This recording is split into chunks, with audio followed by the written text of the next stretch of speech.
Thank you. So, hello, everybody. Thank you very much for the invitation.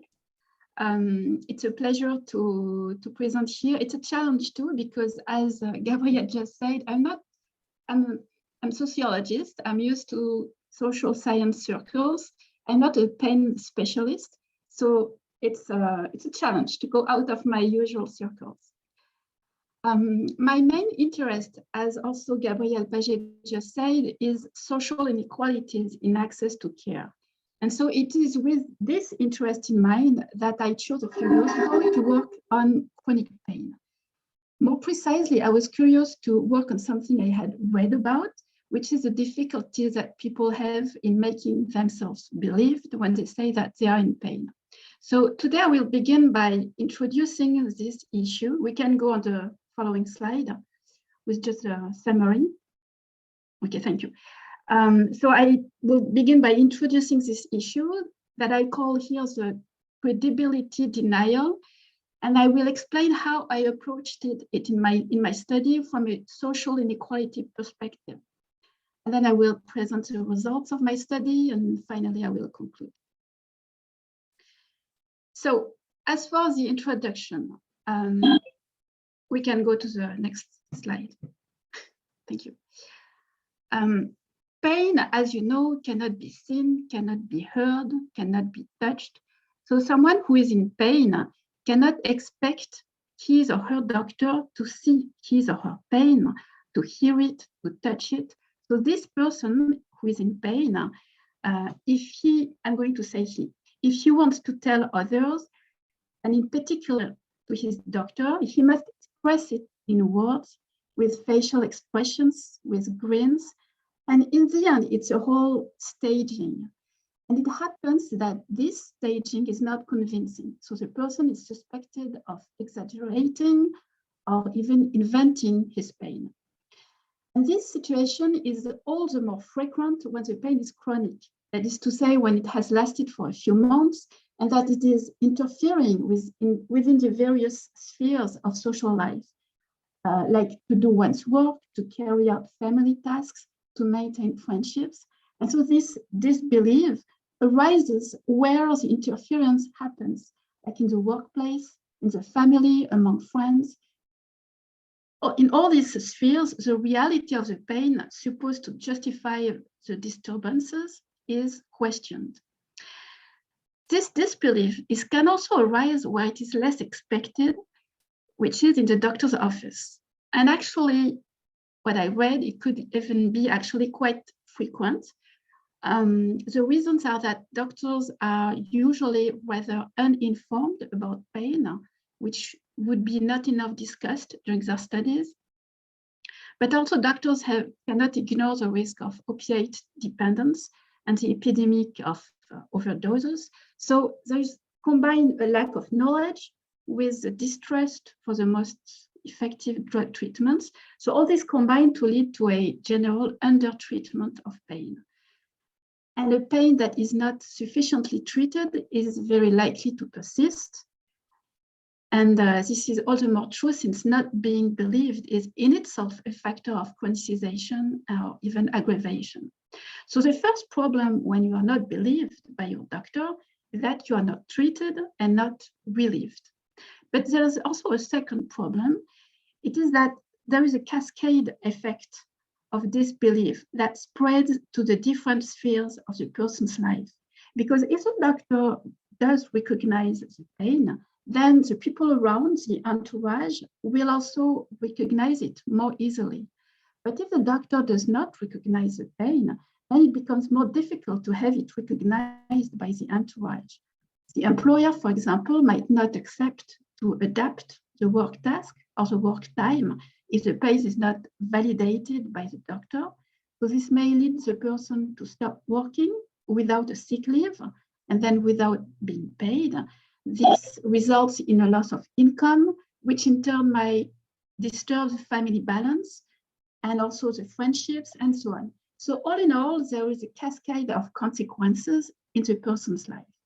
And so this is what makes the issue of denial of credibility an important one to work on, at least in sociology. So now the issue of inequalities. It seems like not all social groups are equally victims of this questioning of their pain. So there are many quantitative studies that show that with equivalent painful complaints, women and people from ethnic and racial minorities are treated after a longer period of time and with fewer painkillers than respectively men and racial and ethnic majorities. So I decided to conduct a qualitative analysis to decipher these unequal social relations that are behind these statistics. I was wondering what are the power relations of gender, race, and so on that produce these inequalities in credibility. So for the methodology, this study took place in Montreal through semi-structured interviews with people suffering from chronic pain. To recruit participants, I asked to the Association québécoise de la douleur chronique, the Quebec Association for Chronic Pain, I asked them if they could send a message on their mailing list, a message saying that if you suffer from arthritis and or from low back pain, you can contact me, I was putting my name, to tell me about your care trajectory and your daily life with your pain. So I put the details on the slide. I did 36 individual interviews, 6 group interviews. There was 4 to 7 respondents in each group interviews. And in total, there were 52 people who were interviewed. So 16 in group only, 16 and 20 that I successively met in a group and individually. So you can see on the next slide, the constitution of the sample. I try to diversify the sample according to 7 criteria: age, level of education, level of income, type of household, a length of time in pain, gender, and geographic origin. I could obtain a good diversification for the first 5 criteria. So I let you read the details, but the sample is much less diverse with respect to the last 2 criteria. I recruited a majority of women and a big majority of Canadian-born and non-visible minorities. So the interviews addressed 3 major issues: the history of pain, the interference of pain on the different spheres of life, and the interactions with family, friends, and with healthcare professionals. So as for the first results, when I asked them about their care trajectory, the vast majority of respondents reported difficulties in convincing their doctors of the reality of their pain. So instead of what I expected, some variations according to social background, according to gender, age, socioeconomic status, and so on. But actually, the first analysis of my results of the interviews, that's not what I saw. What was striking was the omnipresence of the experience of a denial of credibility. The source of recruitment could explain that, at least partly, because when you become a member of the Association québécoise de la douleur chronique, it's because you want to obtain not only some knowledge about your pain, but also often you want to obtain some recognition of your pain. And if you volunteer to participate in study on the care trajectory, often it's because you feel that you have something to denounce about this trajectory. But however, what I found striking was how pervasive was this credibility denial, which had an expected dimension, namely that no social status seemed to protect against this denial.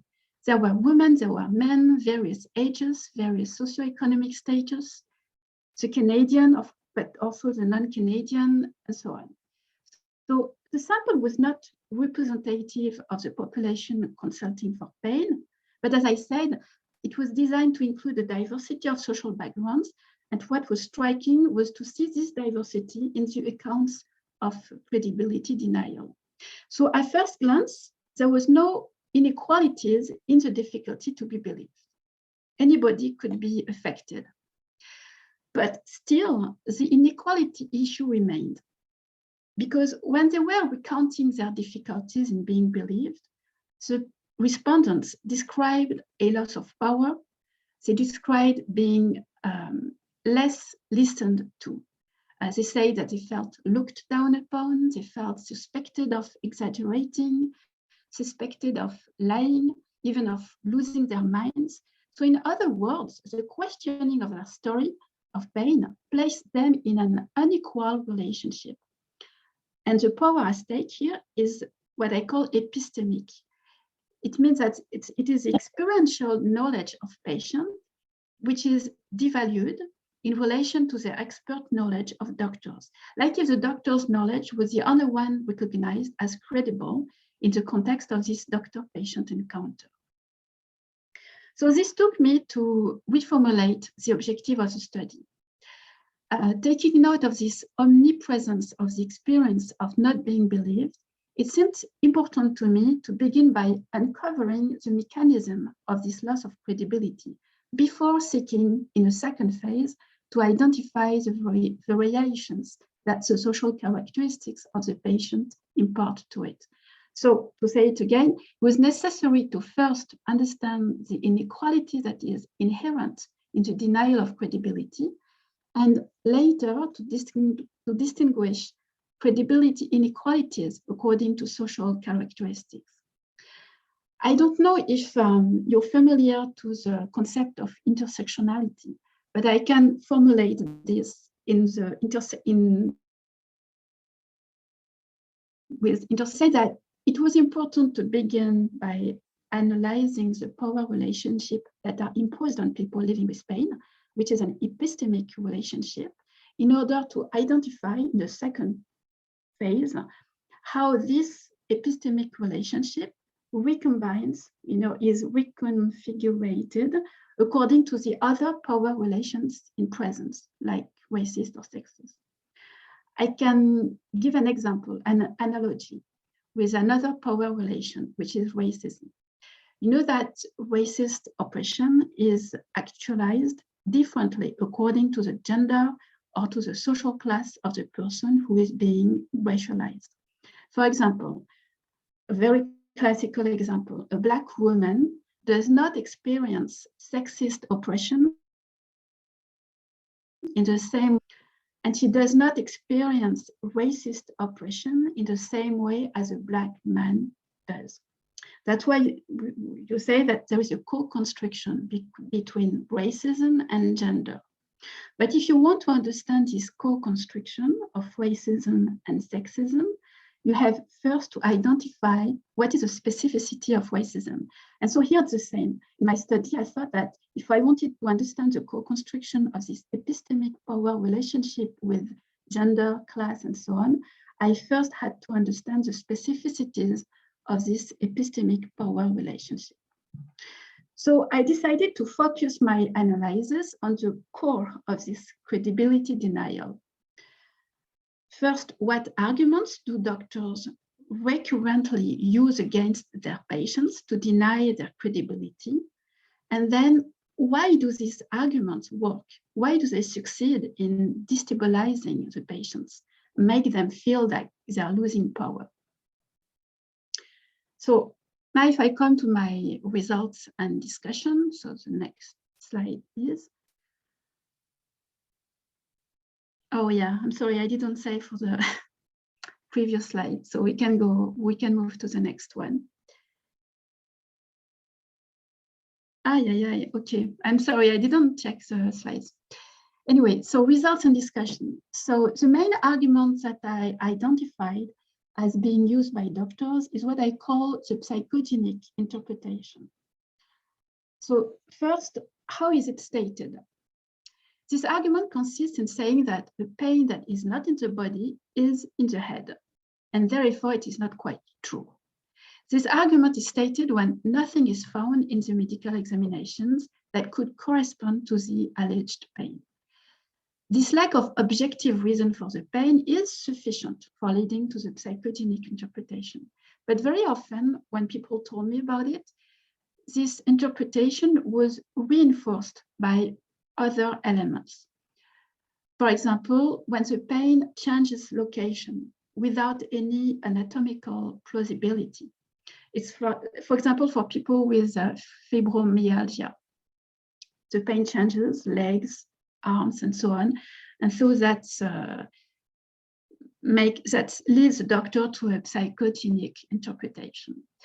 But what is the more frequent is when the doctor spots some clues supposed to indicate a psychological fragility. For example, if there is a history of a medically attested mental disorder, like a woman told me that every time she goes to the emergency room for a new episode of pain, the doctors first think of an anxiety attack on the grounds that there is a history of anxiety that is noted in her medical file. So they tell her, it's stress that's doing this, madam, and she cannot obtain anything else. Another clue would be a previous trauma. One woman told me that her painful complaints are systematically blamed on the sexual violence that she had suffered as a child. Another clue is a diagnosis of fibromyalgia. It's seen as linked to a psychological fragility. And finally, any expression of emotion can reinforce the psychogenic interpretation. So all this suggests that if there is any suspicion for a psychological part, then the pain is supposed to be a completely psychological nature. It cannot be a mix of organic and psychological. So now, how is the reception by the patients? How do they accept, how do they hear these arguments? Well, what I was surprised to see is that there is very little resistance to this argument. And it's not even that they are convinced by the doctors. What I found out is that often they say that they actually share the same representation, the same interpretation from the very beginning. If there is nothing in the body, then it is in the head. And that's why they are willing very often to do many examinations in order to find something. And if the tests don't find anything, then they have to come to the same conclusion as a doctor. And many told me that they actually do wonder if their pain is real, if they're not making it up, if it's not all in their heads, because they didn't find anything in the body, so it has to be in the head. This body-mind opposition seems, not surprisingly, to be also accepted within the entourage of the participants. So at work, among family members, friends, participants told me that they always have the same difficulty to be believed, and for the same reason. What makes the entourage think that it's not in the body is when there is nothing obviously visible in the appearance of the person. For example, the person in pain says that his hands hurt, but his hands are not twisted. Or he says that walking is painful, but he moves around without a wheelchair or without a cane. The most suspicious, actually, is when he walks with a wheelchair or with a cane someday and not other days. So it's not every day. And it actually is the inconsistency of what is visible that is the most deleterious for the credibility of the people. So maintaining a normal appearance is a question of balance, because on every day, it's a small daily victory to look normal, because for the person who is in pain, it shows that this person is not overwhelmed by the pain, can resist. But if the person is too successful in keeping a normal appearance, then that risks to precipitate the suspicion of the entourage. So it's a whole question of balance. So anyway, so the respondents hardly object to the psychogenic interpretation by which the reality of their pain is questioned, because this interpretation is based on a widely shared representation of the dichotomy between body and mind. And what was interesting is that a few participants did refuse the psychogenic label. They say, no, it's nothing with my head, it's all in my body. But by doing so, they did not question the opposition between pain and body, between body and head. They actually rejected the psychogenic interpretation for them because they felt that they were by mistake classified as head pain rather than body pain, but it didn't reject the opposition in theory. And a final indication of the very wide acceptance of the mind-body opposition is the intense relief that is reported by some respondents that eventually obtained a somatic diagnosis. And this relief was so intense that it could counterbalance the bad news of the objectification of serious organic damage. So they had a very severe diagnosis, but it was a relief. So patients do not oppose the psychogenic interpretation because they accept its premise, the opposition of body and mind. And so if the doctor's main argument is efficient, it is because it draws on very widely shared representations. I think we can go to the next slide.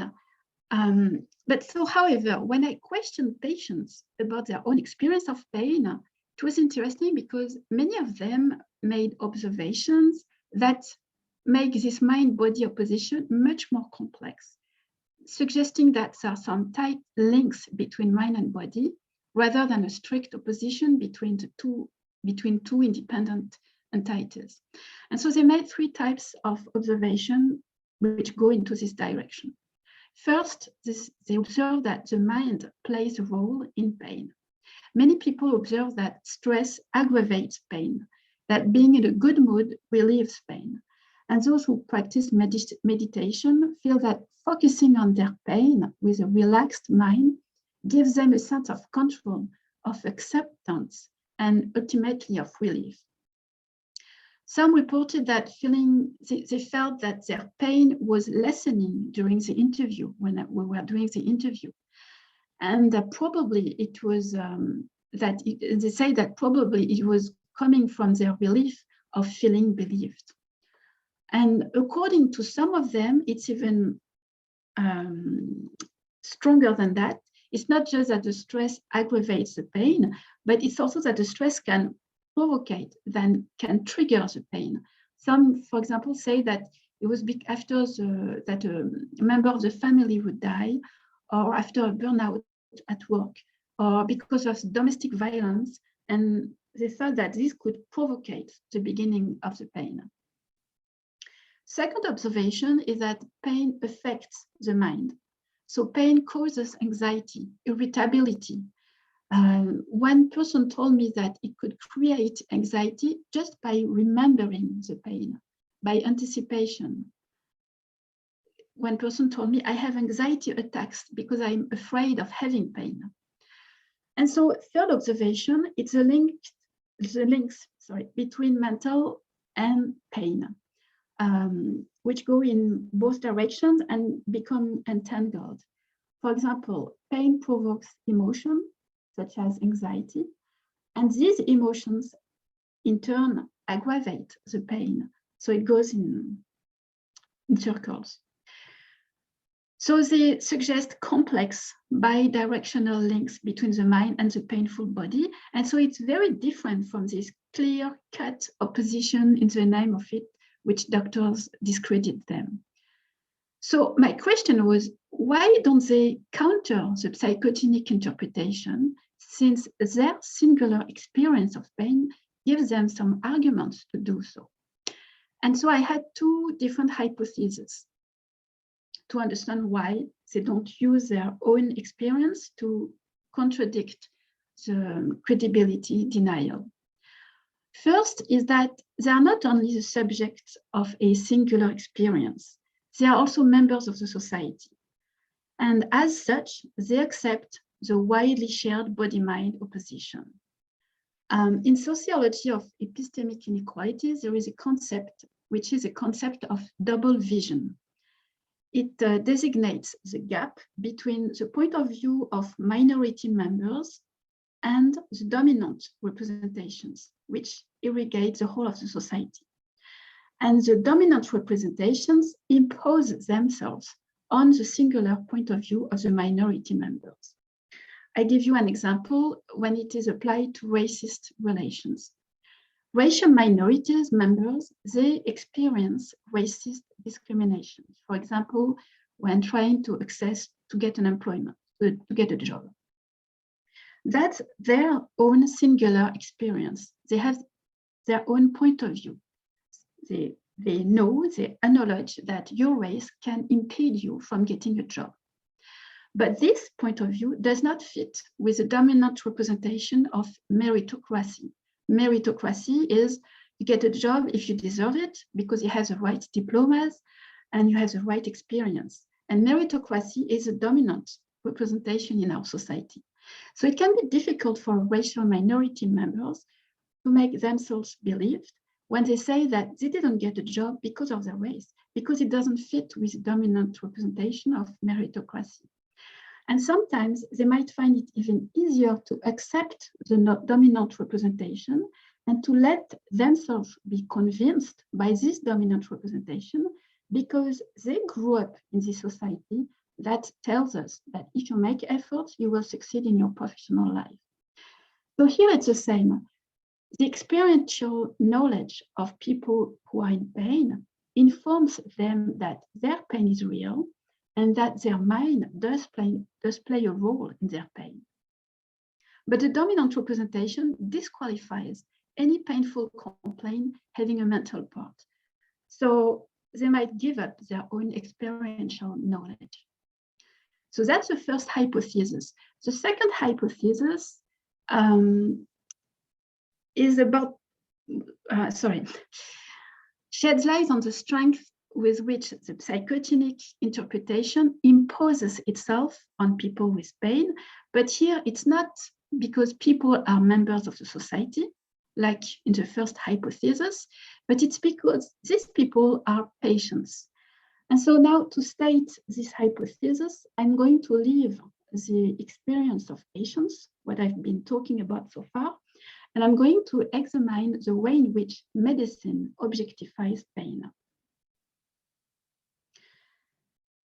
So if I grab everything I said so far, psychogenic interpretation consists in the absence of an objectified organic basis to reduce a pain to a mental disorder and finally to deny its reality. Its effectiveness is based on the broad social acceptance of this representation that opposes the body to the mind. Some respondents are convinced that their pain is indeed on the mental side. Some others consider that they have been classified there by mistake, but none of them actually challenges this representation of the body and mind opposition. And it is surprising because their singular experience of pain would give them the means to challenge this interpretation because it outlines some much more complex links between body and mind than the classical opposition. So to better understand why they don't do this, I found it useful to look at the biological and medical sciences. How do these sciences objectify this mind-body opposition and the links between them? So here I'm going to go fast because I think you know much more than I do about all this. So about the scientific conceptualization of pain by the biomedical paradigm, which prevailed until the 1960s. It actually tends to support the psychogenic interpretation. According to this dualism attributed to René Descartes, this philosopher from the 17th century, the body and the mind are two separate and independent entities. And so there are some sensations which are produced by the body, and they are opposed to the emotions which are produced by the mind. When the biomedical model applies this dualism to pain, it is to place pain on the side of the body only. It's a sensation. It's a response to the stimulation of a receptor It is objectivable and you can measure it. It's a product of a precise cause. It disappears with the removal of the cause.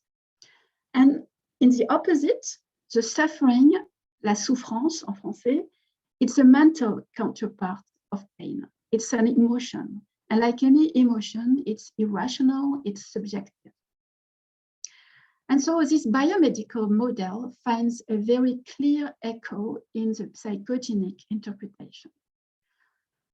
But as you know very well, this biomodel has been challenged since the 1960s when Melzack and Wald developed the famous Gait control theory, according to which pain, yes, is a sensation, but the transmission of nerve impulses is modulated by a series of gates that can close or open more or less. And this modulation is linked to the nature of the stimulus, but also to various factors, including emotions, which explains, for example, that stress can accentuate pain, and also that pain can cause anxiety, which in turn aggravates the pain and so on. So emotions and sensations are closely intertwined. This gateway theory has given rise to many developments that have found a broader echo in the biopsychosocial model, which has been growing in popularity since the 1980s, and which does recognize the possible influence of psychological, social, cultural factors on health and illness. So all in all, whereas the biomedical model reinforced the representation of the mind-body opposition, this is challenged very clearly by research, which for half a century now has revealed with increasing precision that actually it's much more complex than what it was thought before. So now if I return to my paradox, many of the respondents, of the participants of the study, they have learned about the medical conception of chronic pain because many of them actually do read articles, they attend public conferences, and probably they've heard of the Gait theory of the biopsychosocial model. But they don't use this theory to help them resist to the psychogenic interpretation that discredits their pain complaint. And they don't do so, although their own experience of pain is completely consistent with the main line of this theory. So why don't they do so? My hypothesis is that it's because of the ambiguity of the biopsychosocial model. And this ambivalence, this ambiguity is reflected in clinical management, and that makes it difficult for patients to appropriate themselves the theory. What I mean by ambiguity is, for example, if I refer to the definition of pain that was elaborated by the International Association for the Study of Pain in 1984, it was ambivalent because it said that pain was both from the body, a sensation, and psychological, it was an emotion, but it also suggested that there was an opposition between the two. So I know that this definition has been clarified in 2020 to make it more clear that it is both the body and the emotion, but still I think that there's an idea of ambivalence, of ambiguity. And this ambiguity is extended into the clinical practice. Because when I asked the respondents, the participants of the study, to tell me about their treatment, it didn't show in their answers, it didn't show any clear break with the biomedical paradigm. When the Dr. Bonica, who is often cited as being the founder of the first pain treatment centers in the 1960s, insisted very much on the importance of multidisciplinarity. But when I talked to respondents about the way that their pain is medically treated, they tended to oppose, on one side, the psychiatrists and the psychologists, and on the other side, the body doctors, like the ones who prescribe the analgesic drugs, the one who make infiltrations. And so the body doctors are supposed to be focusing on the rational, on the objective aspects of pain, when on the other side, you have, as usual, the psychiatrist and the psychologist.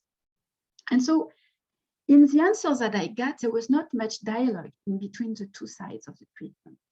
And this suggests that this could reinforce in the patient's representation the dualistic perspective.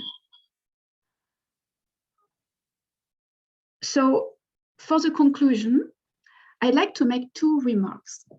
First one, so we can go to the next slide. First remark is that, as I said in the introduction, I tried here to analyze the unequal relationship to which people who declare that they suffer from chronic pain are subjected. So I try to analyze the arguments that are mobilized to construct and to disqualify them as non-credible. However, it does not take into account the very specific experience of each of these individuals. Now, in the next phase, it is important to take into account different elements to better understand what is exactly happening. So, for example, it is important to take into account the various social positions of the people who suffer pain and also of their doctors, and to see what is a co-constriction, as I said in the introduction. Just to give a few clues right now, some participants, some women, for example, of course, said that gender was something significant in their experience. They felt like because they were women, they were exposed to more risk of being psychologized, of being treated as a psychology patient. Something also that came back often is that the high social network. Some people who know many people, this is very helpful because by asking here and there, they end up finding the right doctor, the one who is going to be willing to believe them, in opposite to someone who doesn't know many people and who will be caught up with one doctor who denies. But there are also some more surprising elements. For example, a high level of education can be a disadvantage in the relationship with the doctor. The doctor might be annoyed that a person has been informed and is able to ask specific questions when in fact the doctor feels relatively helpless because the pain lasts. The doctor cannot do much about the pain, and the patient is educated, asks questions, so that can alter the relationship between the doctor and the patient. Something else that is important to take into account is the context of interaction between the doctor and the patient. What I noticed very much is that doctors seem more inclined to deny the reality of the pain when the purpose of the medical consultation is to evaluate the request for sick leave rather than to relieve the pain. So that was a very important element in the interviews. The very big difficulties met when people try to get a sick leave. And the second remark that I'd like to finish with, but I have 2 minutes left, so I'm going to summarize a lot. It's that some patients expressed not a feeling of not being believed, but on the contrary, they felt that their pain was too quickly accepted by their doctor. The doctor would not express the expected signs of compassion. They would say, oh yeah, but you have fibromyalgia, it's normal that you're not well. Oh, okay, you have this diagnosis, so now you have to learn to live with your pain and you have to move on other things. And so this was felt as very hurting by the people. They were very offended, affected in their dignity by the lack of empathy. And what I found interesting is actually it is the exact opposite of the situation that I have been described so far. It's an inversion of the equation because the pain previously was denied and the complaint was reduced to exclusively a manifestation of the mind. But here, when there is a lack of empathy, the doctor does recognize the pain. but only in its bodily dimension, as attested by the diagnosis. But the doctor ignores the emotional dimension, the suffering. And so not recognizing the suffering subject behind the anatomic lesion is a way to deny the legitimacy of the person to be worthy of compassion. And for me, there are two hypotheses to explain this lack of empathy. The first one is that a chronic pain patient is a difficult patient. This can lead the patient to be seen as annoying, not wanted, and therefore it's difficult to empathize.